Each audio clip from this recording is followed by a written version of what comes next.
I wanted to just start briefly by recognizing our change makers. That is our group of alumni and friends who support our school. And it's really important for us because we have so many scholarships and programs and exciting activities going on, but we need your support to help us with that. And I'm happy after the presentation if anybody wants to find out more about what we're doing, because we're really excited about it. Our newest member is Dennis Keith. Are you here, Dennis? Somewhere? There you are. Thank you so much. I also want to kind of not read from the script about Dave Feldman, our speaker today, and just go through all of his credentials, but really just tell you a little about Dave from my experience with him, and you'll certainly be impressed with his vast knowledge. I'll tell you just the basic details. He's a professor in the Department of Urban Planning and Public Policy. And what I learned, I didn't know this about Dave, I learned that he was actually an energy and environmental policy analyst at Oak Ridge National Laboratory. The big issue is he is someone that is really committed to the environment. He's really committed to making a difference. He was the chair of Urban Planning Public Policy for 9 years, which is no small feat. And he's the founding director of Water UCI. And our school is committed to solving important social and environmental problems. And I'm sure you all agree, because you're here, water is probably one of the biggest problems that we have, and particularly in California, where our history in many ways is a history of water in the state. You know, it's been the subject of movies and whatnot. And he's the founding director of Water UCI, which is located in the School of Social Ecology, but it's interdisciplinary. And what we try to do with centers like Water UCI is connect across the different schools, because we're not the only folks working on water. So having an institute or a center allows us to bridge seamlessly across and address issues of applied water science, technology, management, policy. I've learned a lot about desalination, which has been interesting. I'm a psychologist, so very interesting for me. And we are really in our school trying to showcase environment, and we're doing a lot, and we have a lot of initiatives coming on board around environment. So we're so fortunate to have Dave be a faculty member, and we're also fortunate to have him here today. So please welcome Dave Feldman. Appreciate it.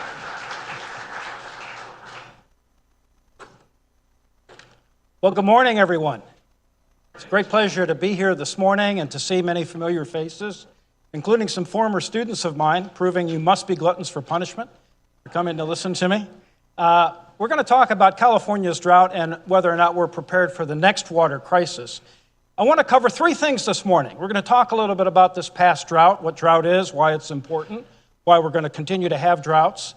Secondly, we're going to talk about what we have been doing in this last drought to try to fortify ourselves against some of its problems. And last, but by no means least, what do we need to do to be resilient against future droughts? Because while droughts will come and droughts will go, they will remain very serious problems, particularly in the light of what many scientists believe is an inevitable change in our climate, which will have dramatic effects on our water. So with that, let me begin with this statement, the new normal. A couple of years back, I had the privilege of being on a tour with the Metropolitan Water District of Southern California. We went up to Oroville Dam, and I took this picture when Oroville, which is at the topmost portion of the State Water Project right here.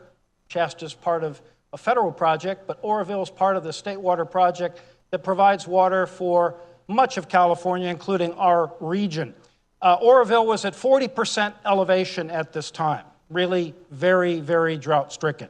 And yet, less than 2 years later, major rain events in Northern California, which not only led to an overflow of Oroville's spillway structure, but the resort to the emergency spillway structure and intense damage in tens of millions of dollars of repair costs that the taxpayers of California will continue to bear for some time to come.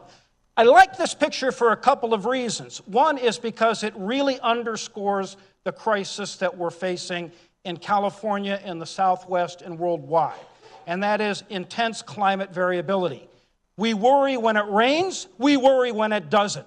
We have extremes of drought, which will be punctuated by periods of intense precipitation. And how do we manage this tremendous variability in light of climate change? Whether that's the new normal or not, I can't say, but I can tell you it's abnormal based upon what's our recent experience. This, of course, is Lake Mead, Hoover Dam, a very critical work on the lower Colorado River, which provides water supply for 7 states, and of course electricity for much of the region as well. This is a persistent drought. In this case, you're not getting drought punctuated by rainfall or snowmelt, you're getting a continued low flow in the Colorado Basin. If the water level falls any lower behind these intake structures behind the dam, that puppy will not be able to generate hydroelectricity, aside from the fact that the protection of in-stream flow downstream is in great danger. Drought is an evolving crisis. I don't want to spend a lot of time on this set of maps other than to say you'll notice that the darker shaded areas grew in intensity over time and then finally abated in the last couple of years. One of the things, though, that's interesting about this diagram is people often wonder, who determines that we're in a severe drought? And this is not a totally objective concept. In fact, there are about 200 climate scientists, hydrologists, and others convened by the U.S. Geological Survey that look at factors like rainfall, precipitation in general, stream flow, wind speeds, relative precipitation, and even soil moisture to come up with these maps. The point is, it's definitely a variable, not a constant. What about future drought? Well, I want to show you a couple of figures that I think really underscore some of the challenges that we're going to be facing in California and the Southwest. And I'm going to start with the figure on the right. Much of the water that we have in the southwestern United States originates as snowpack in the Rockies and in California in the Sierras. And what you can see, according to this report from the Global Change Research Program, which was just published last November, is that over time, by century's end, we expect dramatic decreases in snowpack in the mountain regions, which will mean reduced precipitation, snowmelt, reduced stream flow, and even reduced recharge of our groundwater basins. One of the problems that underscores is evinced from this picture on the right, which is basically Colorado River. And this is a figure that I borrowed from the Public Policy Institute of California. The yellow line represents demands over time, and they have increased incessantly along the lower Colorado Basin.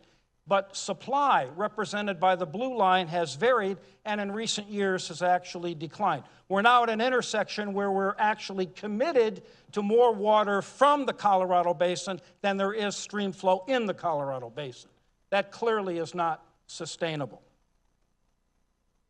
Well, when crisis struck, what did we do? Well, we did a lot of things. This is something that should harken back to Governor Brown's announcement, which was exactly 5 years ago. How time flies when we're having fun, right? This was, of course, what the governor decided to do as a result of the drought. The executive order, which a lot of people kind of forgot about, imposed restrictions on water suppliers to achieve a statewide 25% reduction in potable use. That varied. It was a statewide average. Here in Irvine, for example, Irvine Ranch Water District, as many of you know, who work with the district, who are consumers of the district like myself, know that because of all of the conservation efforts that IRWD had been able to achieve, their mandate was 16%, not 25%. That's not true for other districts around the state. Also, there were water efficiency measures that were imposed. These were temporary measures. They were abated when the drought abated.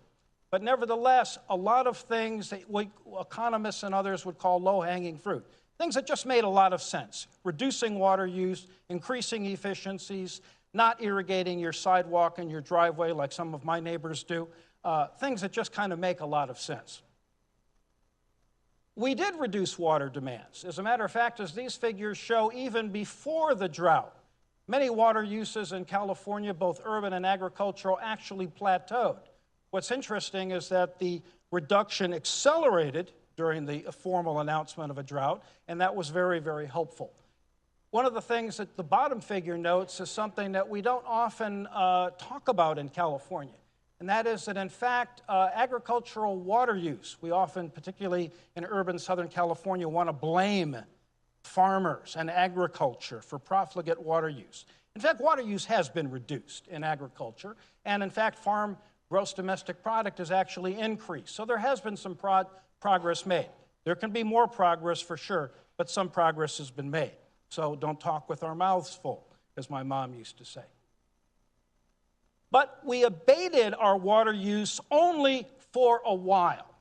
And one of the things that we saw once the drought emergency was declared over is a rebound effect, which is exemplified by these two figures. Both were provided from data via the California Water Resources Control Board in Sacramento. What this suggests is that while our behavior does change during periods of drought, it tends to revert back to old habits once the drought ends. And this is something that we don't think is going to be sustainable given the likelihood of tremendous climate variability and continued droughts in the future. So I want to spend some time with you this morning talking about what my colleagues, people I work with around the world, some of the research that we've been doing through the Water Center and others think needs to be done.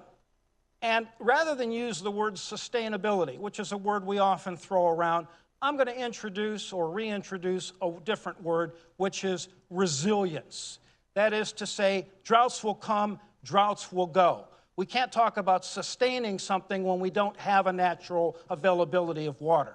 So we're going to have to become fortified against future droughts. And that's what I mean by resilience.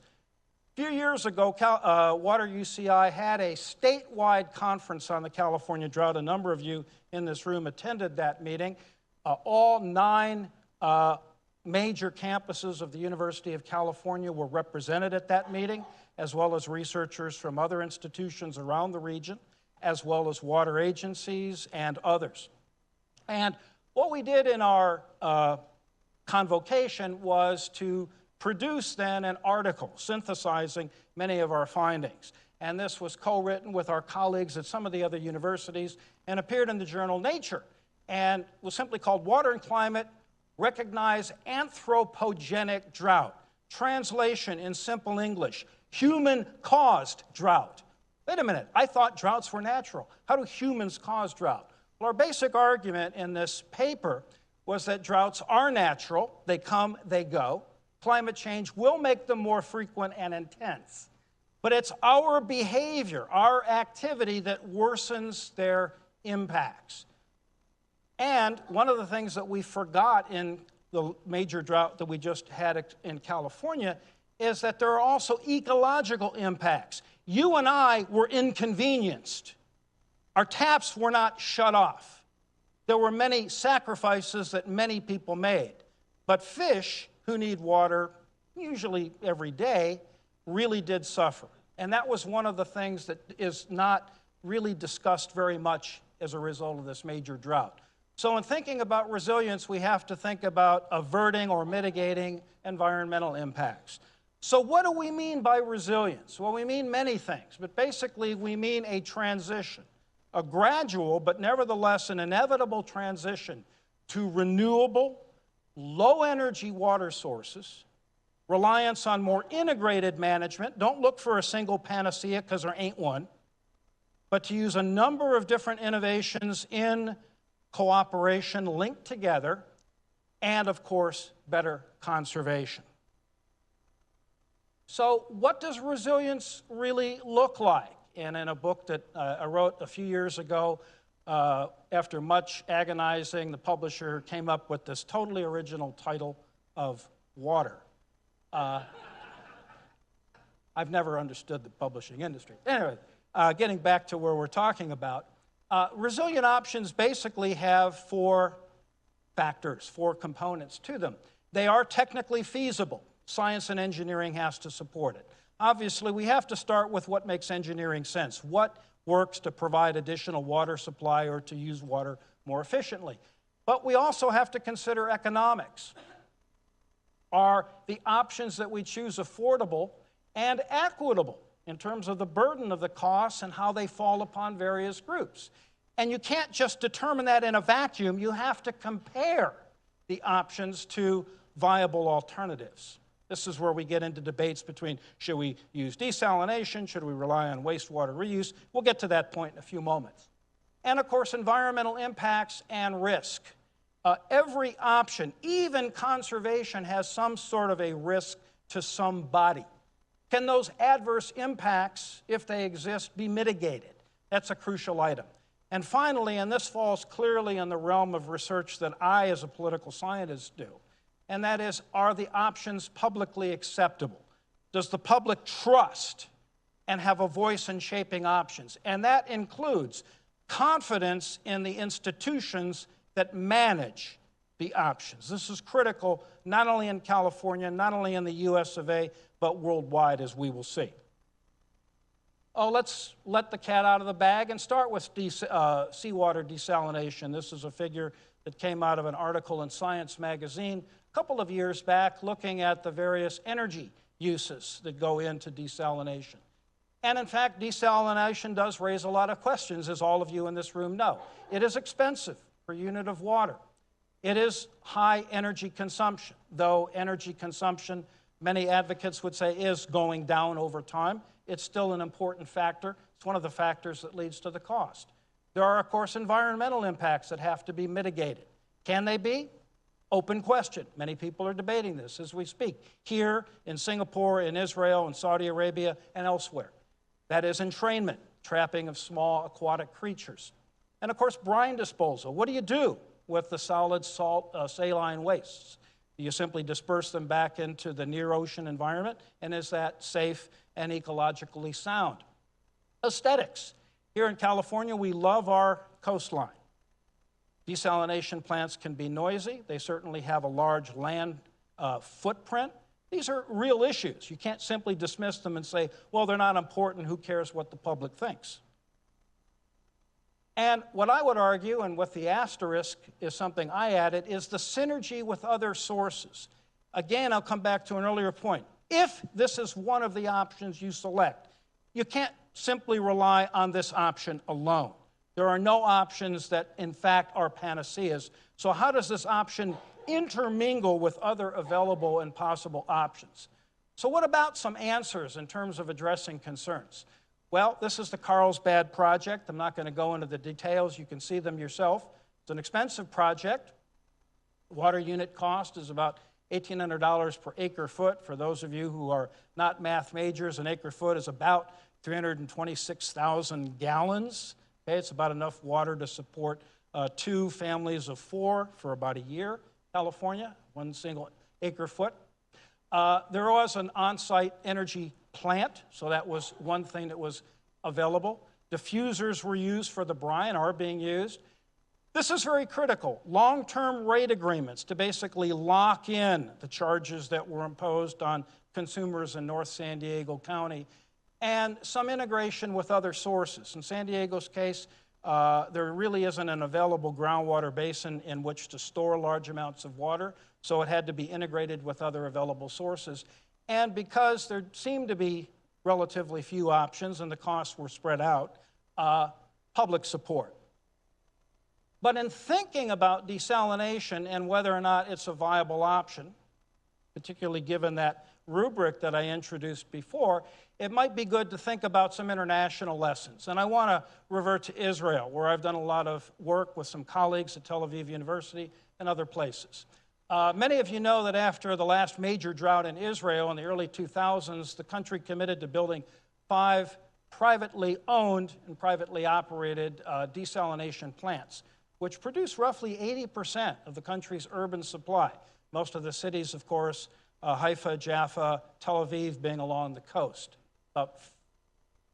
Basically, roughly half of Israel's population lives in coastal cities. However, by the admission of the Israel Water Authority, which oversees water supply in the country and water use, it's not a panacea. In fact, climate change will worsen the crisis, and since demands for water will increase inland in those regions which produce Israel's agriculture, desalination is not going to be the problem. Other solutions will have to be introduced, and in fact are being introduced. Israel also reuses a great deal of wastewater. In their case, wastewater reused for agriculture is a major source of food and fiber production in Israel. Almost all of the water in agriculture in Israel is from recycled wastewater.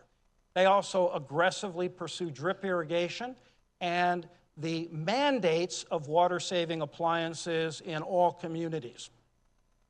There's also broad consensus over water as a security issue in Israel. Don't need to spend a lot of time on that, other than to say it has actually induced some cooperation with its neighbors. For example, Jordan and Israel are actually collaborating on a plan to build a desalination plant near Eilat. Actually, the plant will be built in Aqaba, which is in Jordan, very close to Eilat, near the Red Sea.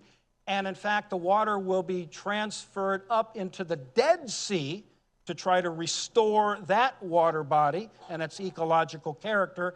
And the remainder desalinated water will be sent to Amman and communities adjacent to Amman. So this is a cooperative program that in fact actually reduces insecurity in water in the region. Final note, Israel allocates water withdrawal permits. Water is not a rights-based commodity in Israel. There are no water rights that are linked to the ownership or control of land.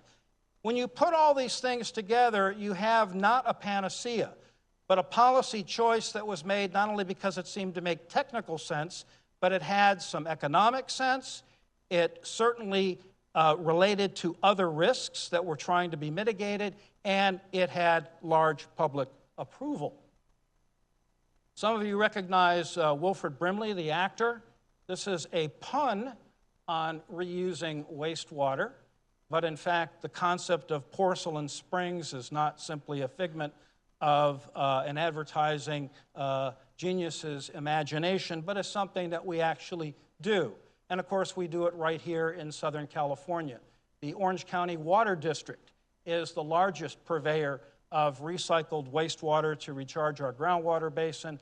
And I guess I can say it now since you've had breakfast, the water that you sampled outside is recycled wastewater. It's costly.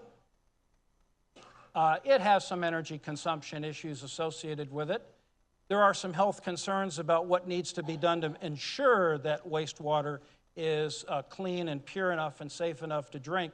And in fact, the process is very, very complex, but it does work. It is mitigable. And it's well integrated with other sources. I mentioned the fact that in Orange County, it's integrated with management of the groundwater basin. The plant in Fountain Valley that produces recycled wastewater is not called the wastewater treatment plant. It's called the groundwater replenishment system, because that's exactly what it does. And, of course, the facing of stigma and other concerns is a very important issue. In Orange County, that was done by very, very conscientious public outreach and a high degree of trust.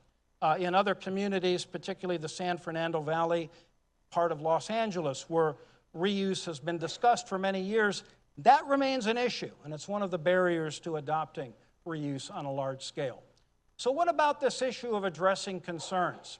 Well, in the Orange County case, I want to indicate just a couple of lessons that I think are important for us to take.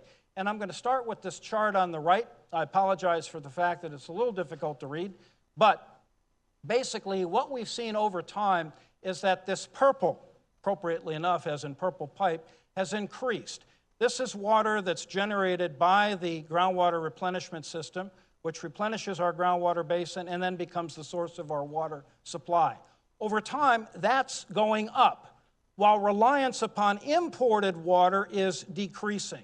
That's resilience. That's what we want to aim for. That's what makes this project, in the opinion of many of us, such a great idea. And the project was built on time and within budget, which if a public works project is going to be built in Orange County, that's something you want to make sure you do if you want to build public confidence and trust. It's integrated with other sources. Flood flows on the Santa Ana River also are part of the system that is managed within this groundwater replenishment system. Advanced treatment is employed. very highly advanced treatment. I mentioned the concerted public outreach, and I think very important, the project had public confidence in part because it ensured that Orange County could continue to see some population growth, that in fact we would not be limited in our ability to continue to have a built environment by reliance on imported sources of water. These all add up to what we're talking about when we talk about resilience.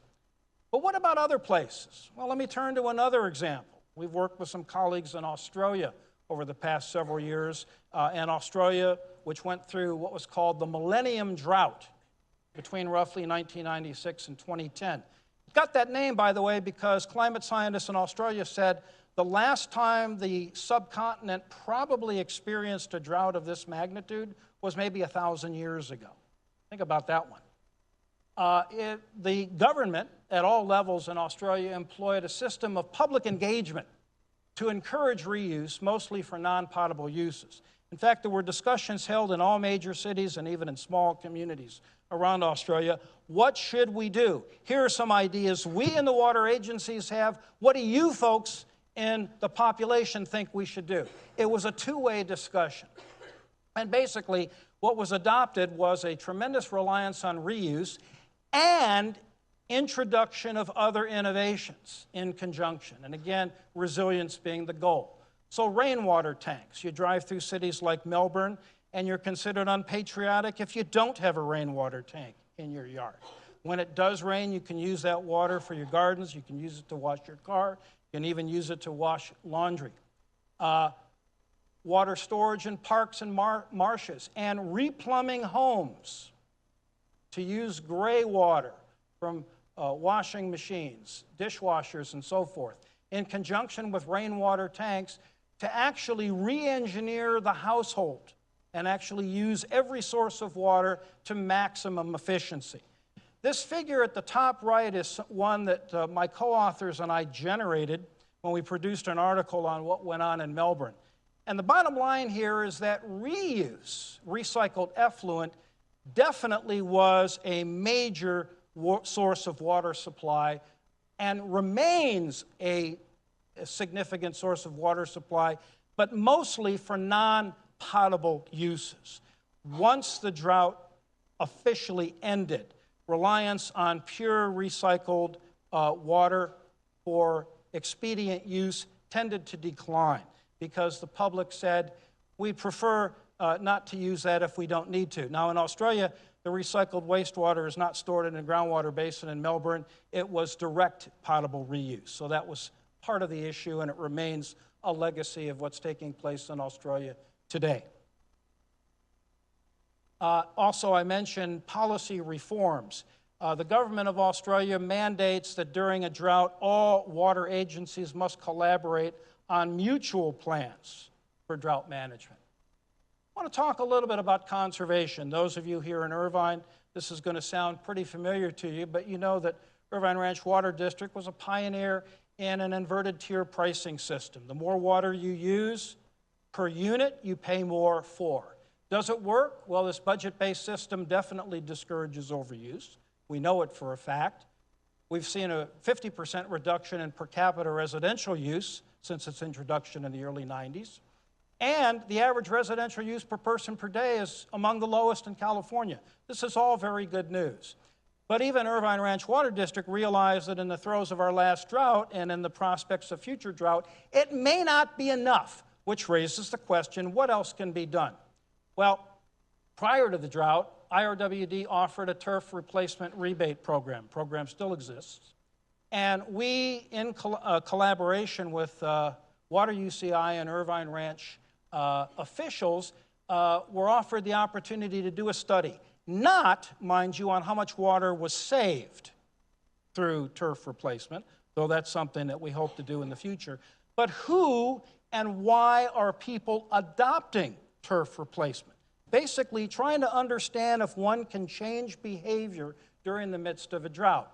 So we analyzed 1,500 lawn rebate applications, way back to 2010 up through 2017 in 77 villages throughout Irvine.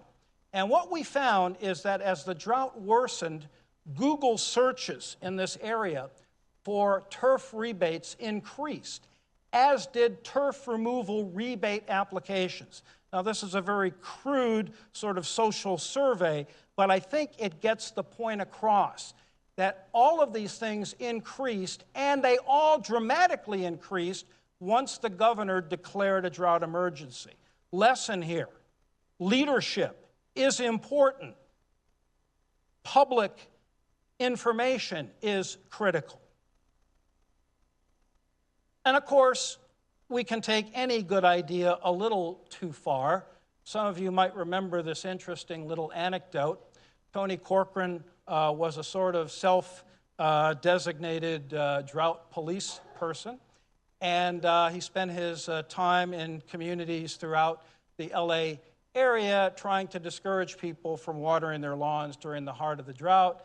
One woman, quickly tiring of his lecture on conservation while she watered her plants, decided to turn her hose on him. Okay, are there any deeper lessons here for resilience? I think there are. Shaming or outing people, taking pictures and putting them on Facebook or other social media, may have a cathartic effect. It may make you and I feel good, but it does not, in fact, get people to conserve water. It has unintended consequences, including irrigated people. A better way is something that water agencies have been doing in California with increasing frequency, and that is showing how much water you use compared to an average household in your area and the most efficient household in your area. We call this norming. And in fact, most of us want to be within a norm. We don't want to use more water than our neighbors. And if something goes wrong, of course, the first thing we think about is, oh my gosh, there must be a leak. I'll have to call the water agency, it's their fault, which is often, most often, of course, not the truth. I want to talk a little bit quickly about some other innovations. Stormwater harvesting. Last week, good example. It does rain. And when it does, if we could capture that water, store it for long periods of time and reuse it, we might be onto something. In fact, the city of Los Angeles, let me back up just a bit here. The city of Los Angeles, in fact, is counting on stormwater harvesting as a key instrument to create a more resilient Los Angeles. And they have to, given the fact that over time, as we know, their reliance on the Owens Valley Aquifer, or the Owens Valley Aqueduct and the Colorado River are decreasing over time, as well as reliance on the Bay Delta. So in fact, stormwater harvesting is going to be critical. But it requires policy change. Last November, the voters in LA voted by a little over 70% to adopt something called Measure W. It's a parcel tax of 2.5 cents a square foot, basically to meet obligations under the Clean Water Act. Now, that's very critical. Why the Clean Water Act? Well, stormwater harvesting in this case was not something that was prompted by the desire to capture stormwater and reuse it, though that will be one of the incidental consequences. The real goal was to keep polluted stormwater out of Santa Monica Bay and Long Beach as well. Because under the Clean Water Act, the County of Los Angeles is in violation of the Clean Water Act by not being able to capture this water and prevent the pollutants from entering the bay. Supporters said it would also help make the region more water resilient in the face of drought and climate change by paying for projects that improve water quality, and it may increase water supply and provide community benefits such as parks or wetlands. That remains to be seen. This is a long-term measure, but again, that word resilience is definitely in there. About 4 years ago, the state legislature passed something called the Sustainable Groundwater Management Act. That's another thing that Water UCI is looking at. We're going to have a workshop this summer on that subject. And a number of people that are going to be involved in that are in this room. So we're looking forward to what you come up with as solutions. But one of the things that the Sustainable Groundwater Act may help us do is actually help us think about creative and innovative ways to capture more stormwater, particularly in rural areas and agricultural areas, to recharge aquifers, to be used along with recycled wastewater as a way of fortifying ourselves against future droughts, particularly given the fact that, as you can see, storage capacity in groundwater basins is better than an order of magnitude larger than the amount of water we can store in surface reservoirs. And there are a number of groundwater recharge projects ongoing in California, including the Central Valley and here in the South Coast region. And this is very critical, capturing stormwater, using recycled wastewater, and replenishing groundwater basins. That could be another incentive.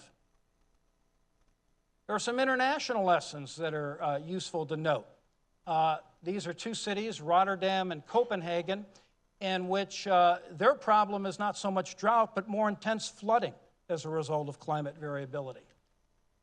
Upgrades to storm sewer systems are proving to be extremely expensive. So both cities have adopted and are continuing to adopt less expensive, multi-purpose, low-impact innovations, such as rain gardens, green roofs, etc. But this is not a panacea. Other innovations are being introduced, including something called water parks, which are basically areas in which you can store rainwater filtered for long periods of time, and in fact can be aesthetically pleasing. And then when the water recedes slowly, you have public spaces that can be used for recreational, aesthetic, and of course environmental issues as well, environmental protections. By the way, in both Rotterdam and Copenhagen, major movers and shakers behind these projects were high school students who came up with ideas for how to reuse stormwater. We were involved in Water UCI on a small project sponsored by the State Water Resources Control Board last year, looking at whether or not stormwater could be harvested in California in a more aggressive way and how it could be part of a resilient water management system. We work with a number of different universities and also with the Southern California Coastal Water Research Project out in Huntington Beach. And what we concluded were basically 5 things. Nothing real surprising here, that you have to evaluate approaches for stormwater capture. Not all approaches are of equal engineering fortitude. You want to identify opportunities and barriers, including regulatory barriers to being able to use stormwater, and explore options for funding and private-public partnership. This cannot be done by governments alone or by water agencies alone. The ultimate users of stormwater have to be somehow incorporated. That means developers, planners, builders. These sorts of actors have to be brought in. And policy questions regarding stormwater risks. There are risks of stormwater being kept in storage for long periods of time. And to identify successful applications here in California and elsewhere that could be applied. So this was a first cut at the issue. We hope to continue to look at it. So where do we stand? Where do we go from here? Well, I'm going to introduce a term, again, that term resilience, and a book that I wrote with a number of co-authors that were involved in a National Science Foundation-sponsored project on basically what we called low-energy water options. And this is a book that came out of that project, The Water Sustainable City. This is a figure that's reproduced in that book. And the long and the short of it is that in looking at a sustainable future, resilience in water, our focus, we say, should not be water agencies. It should be households. Let's start with a house. How can we re-engineer the built environment, the house being one example, to reuse wastewater, to substitute gray water and even black water for things that we would normally use potable water for? That's indicated by everything with the letter A, so the dishwasher, the washing machine, bathtubs, water closets, and so forth. How can we regenerate that water through biofiltration, which will then also regenerate groundwater basins? And how can we reduce water use through conservation? What's interesting that this figure also underscores is that we're not saying let's throw out all of our existing water infrastructure. Far from it. We continue to have wastewater treatment systems, waste storage ponds, and drinking water treatment plants. But we supplement all of that with these low energy options. The more we can reuse, substitute, and conserve water, not only do we have to rely less on imported water, but less energy. Why energy? Because treating water is a very energy-intensive activity, as are activities such as desalination as a source of water, as I mentioned before. Did we say energy? Yeah, we sure did. In California, water and energy use are especially closely linked. Over 20% of California's electricity, over 20% is used to treat, heat, and move water. Think about that. No water, no energy. No energy, not a lot of water.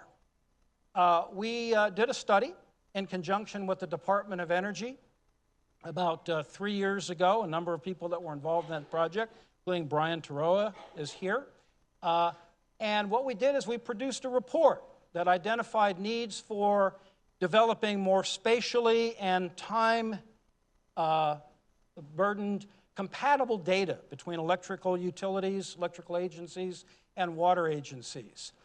Integrating water and electric utility operations were possible regionally to make more efficient use of both resources.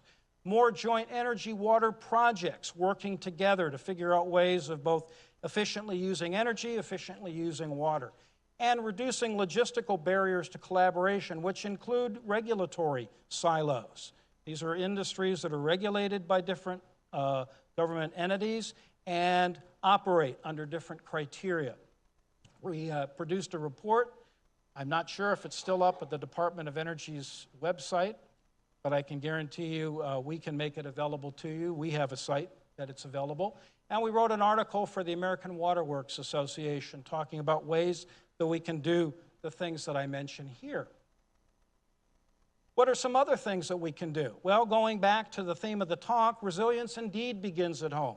And we're working with our local water agencies on things like water-saving workshops.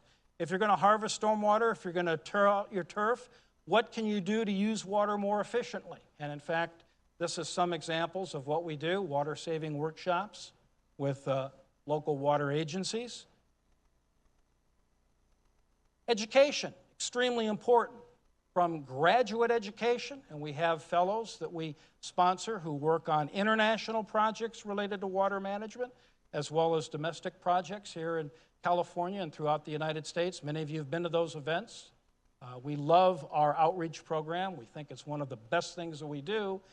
And the middle school program, the Middle School Challenge, which is helping middle school students here in Irvine and also in Newport and Corona Del Mar come up with innovative ways of conserving water. Some say this is a great educational program for adolescents. We say this is a great way to teach the future leaders of water in California. That's what this is about. We want to spread this model throughout the region and beyond.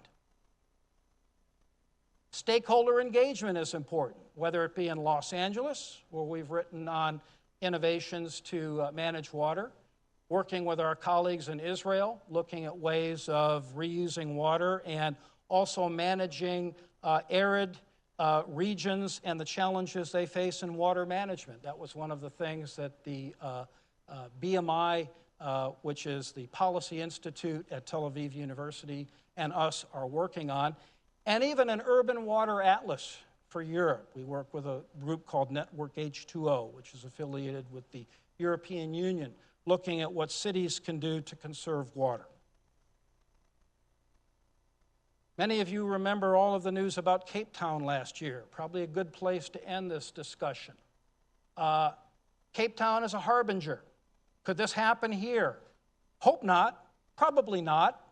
But there are lessons that are still embedded in Cape Town that certainly are important for much of the world to realize. Averting drought impacts is not cheap or easy. Alternatives to importing fresh water may be more costly per unit of water. Let's get real. People would say, well, if we did this and we did that, it would also be cheaper. Not so. It may actually be more expensive, at least in the short run. We need to be honest about the revenues needed to pay for those innovations.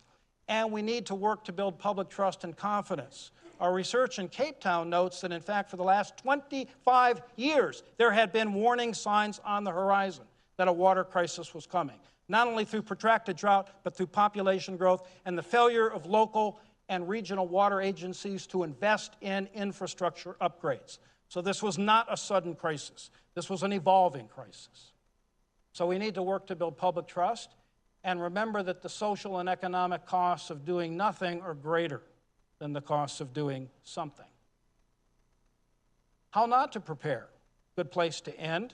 As social scientists, we like often thinking in systems frameworks. Some say that perhaps this is exactly what we've done in California, which is go through a kind of hydroillogical cycle of apathy when the drought ends, and then becoming concerned and even panicky when the drought continues. This is what we don't want to do. We want to prepare long term, as I indicated. So whatever we do, look before you leap and plan ahead. Thank you.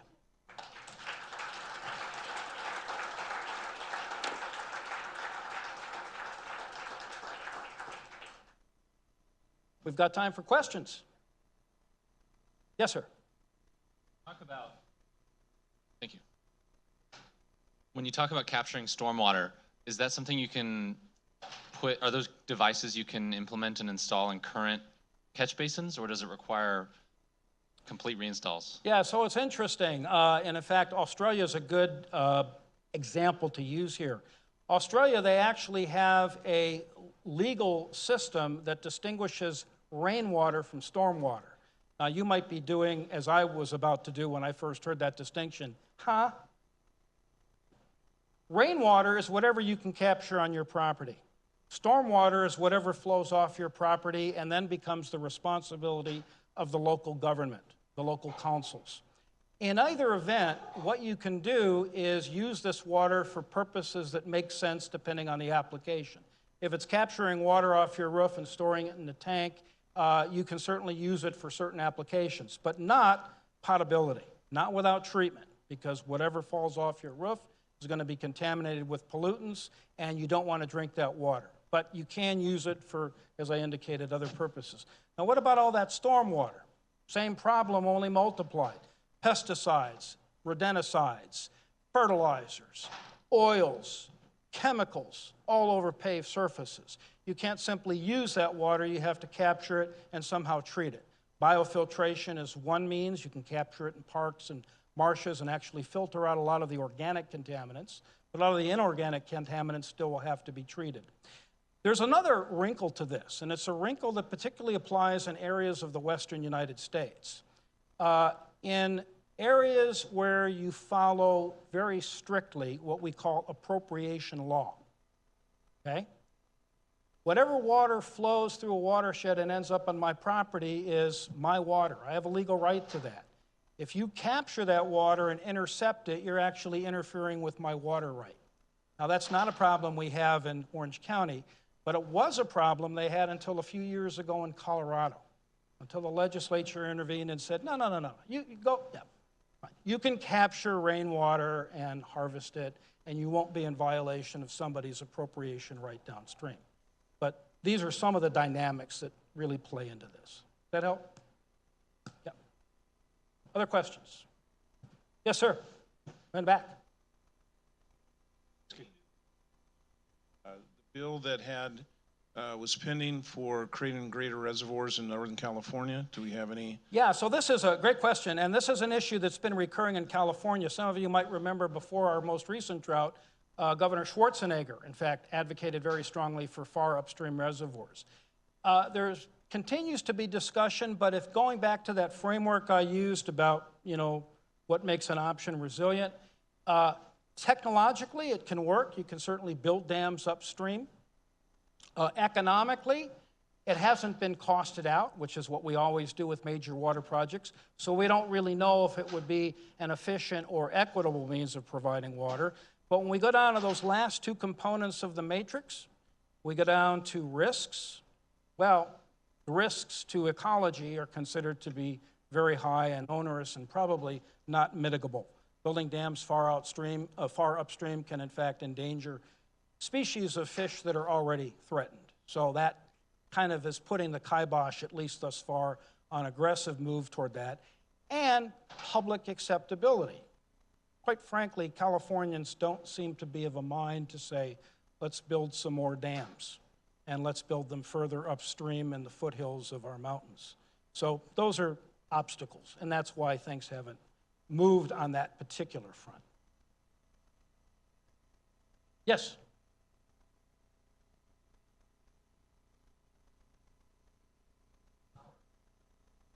Got to get a microphone to you. Go ahead, Ed. So Yeah. we sometimes have extra solar and wind power, Yes. and there's work to put into batteries. Yes. So if that in turn harvested water from the air or from desalination, Yeah. is that cheaper than a battery, or Yeah, great question. And in fact, there's kind of a couple of aspects to that. I mentioned that U.S. Department of Energy report. One of the things we talked about is that one way of kind of integrating electricity and water management is through things like battery storage, microgrids. And in fact, that emphasis on storing electricity also reduces reliance upon water, at least for short periods of time, and is one way of, in fact, improving this balance of the water-energy nexus. Reliance on solar power and wind are certainly useful as well. We also did a study, Brian Thoreau led, I was involved in, Water UCI was involved in, looking at the water-energy nexus, particularly in California. But there are some challenges, and I'm going to come back to the big one. Climate change. Climate variability is going to affect the availability of wind power. It's going to also affect the reliability of the grid. So even relying on renewables, while it can definitely help on the energy front, is helping on the energy front, still is not a panacea. We've got to think about ways of making sure we can protect the power lines that are delivering that power across the grid to other places in California. And that's one of the big challenges, that if you can solve that one, there's probably some metals available somewhere for people who can do that. Yes?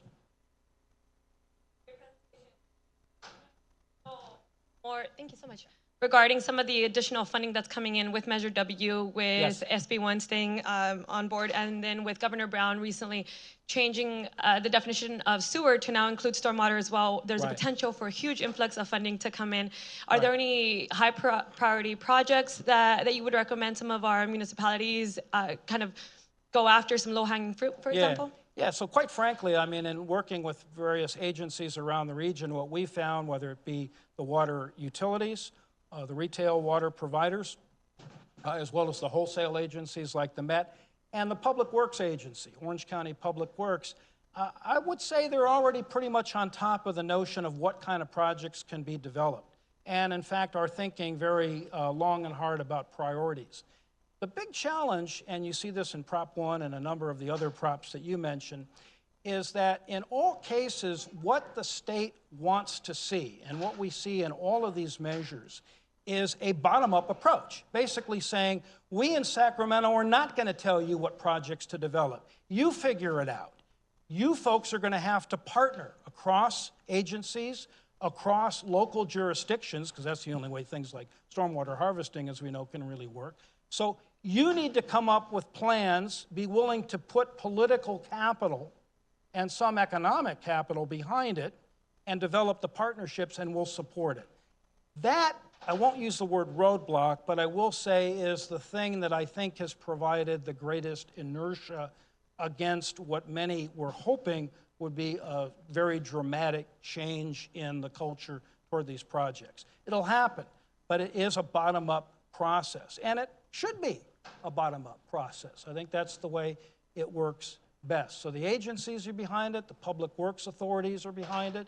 They've begun doing the engineering studies and prioritizing things, but there have to be the political will to be able to acquire the land, to be able to move projects forward, and to partner across jurisdictions.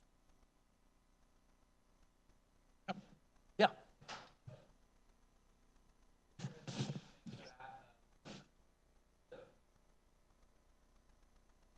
Circling back to the water energy nexus you're referencing, what's your opinion on pumped storage projects, and are there any further projects in consideration that I guess some of us haven't heard about?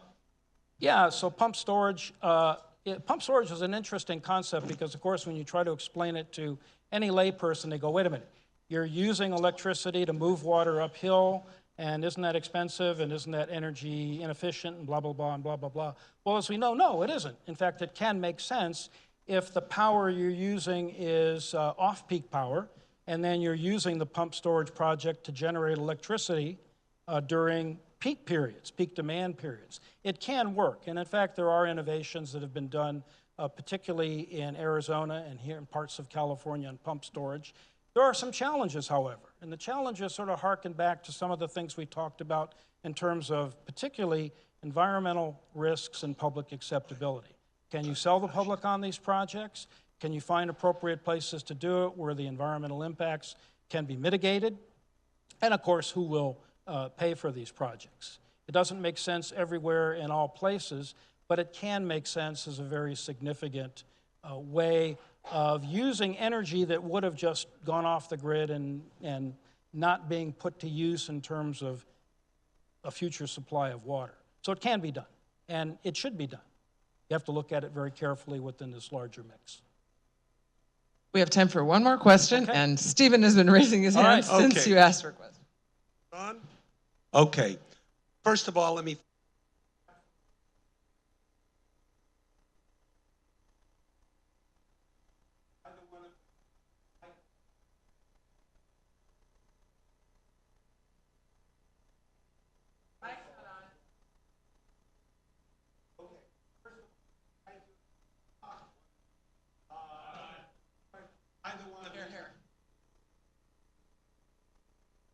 Okay. See, Two so much questions. for technology. Yeah, I told you, God that bless was not technology. that was not the panacea. Go ahead. Be that as it may, Yeah, go ahead. you indicated how individual households could contribute to this as a solution. Are there comparable measures that can be taken in commercial buildings? And in many cases, increasingly, people in California are not living in individual households, but they're living in yak and so forth. Right. What type of efforts there? And Yeah. then the other question, if you choose to address it, is what's happening in other states? I think of Arizona in particular, which has both the energy and the water challenges, as well as enormous growth in population. But Yeah. again, thank you. Great Sure. talk. Oh, you're welcome. So very briefly on the first question, yeah, of course, commercial buildings. There is the notion of green buildings. The U.S. Green Building Council has developed a number of innovative standards for energy saving, water saving. Absolutely can be done in commercial structures, is being done in commercial structures. The other part of that first question, though, in terms of moving people out of single-family domiciles, that's a huge urban planning debate in California and in other places. The one thing I will say about that resonates with my remarks is whatever we do on that front, we need to incentivize it, not mandate it. If we mandate it, we're going to create more social friction and less solutions of this problem. If there are options for people to do this and do it in ways that end up saving water and energy, all for it, and that can work. Second part, Arizona, I served on the advisory board for a group based in Phoenix at Arizona State University called the Decision Center for a Desert City, very appropriately named center. Phoenix is definitely keen on reuse. They're also keen on groundwater management. In my opinion, as a Californian, and my opinion doesn't count for much whenever I cross the line into Arizona, as you might imagine, but my opinion is I don't think they're doing nearly enough. Now, one of the things, water rate structures, huge reluctance to impose rate structures that will lead to higher water conservation. Energy use, what can I say? It's a hugely energy-intensive culture. When I compare Phoenix with Las Vegas, I give a lot of points to Las Vegas on what they're doing with water management. I don't give as many points to Phoenix. They're learning, they're starting, but there's tremendous political resistance to change, at least in southern Arizona. And in part, the Central Arizona Project has facilitated that because Arizona gets a huge share of the Colorado River. And again, coming from California, I can't express too many opinions on that without, being, hauled out of the state physically. But, the fact that we did things wrong in our past shouldn't excuse others to continue to do the wrong things in the present. So I want to thank you all for coming. I want to tell you that Dave is a fantastic example, his work of how we need to look at people and environments and the systems that interconnect them, which is what social ecology is about. I'm a psychologist, I study individuals, and many times in Dave's presentation, he sounded like a psychologist. Basic Psych 101, people do more for reward than punishment. So it's a really great example of that, and for really kind of showing us how the water crisis is so multifaceted. I want to call your attention to another wonderful presentation Wednesday at 5 on the Flint water crisis, and we have a presentation put on by Goran and the CEO Roundtable that really highlights the issue by the woman who was really the one to kind of out the water crisis. So thank you all. Let's give Dave a big round of applause. We learned a lot.